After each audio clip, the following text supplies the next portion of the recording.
In the meantime, the Trump administration is trying to put pressure on Russia and Ukraine to finalize a peace deal.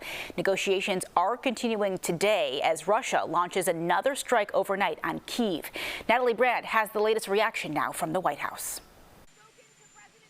As President Trump left the White House headed for Rome, he described talks between Russia and Ukraine as fragile but coming along. We're going to try and get out of war so that we can save 5,000 people a week.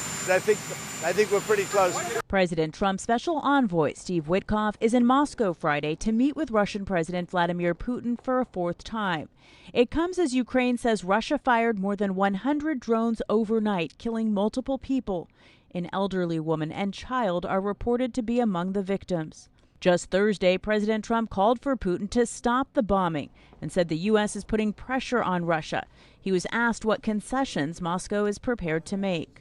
Stopping, taking the whole country, pretty big concession. A major sticking point in negotiations is Crimea, seized by Russia in 2014. In a new interview with Time magazine, President Trump said Crimea will stay with Russia. They made a decision. There wasn't a bullet fired. There was no fighting. There was no anything. They just handed it over. Now they say, well, can you get it back?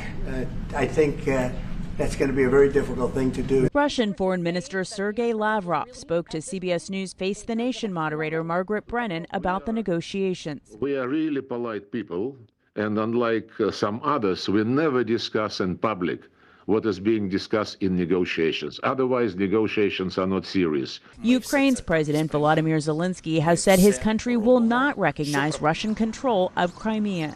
Natalie Brand, CBS News, the White House.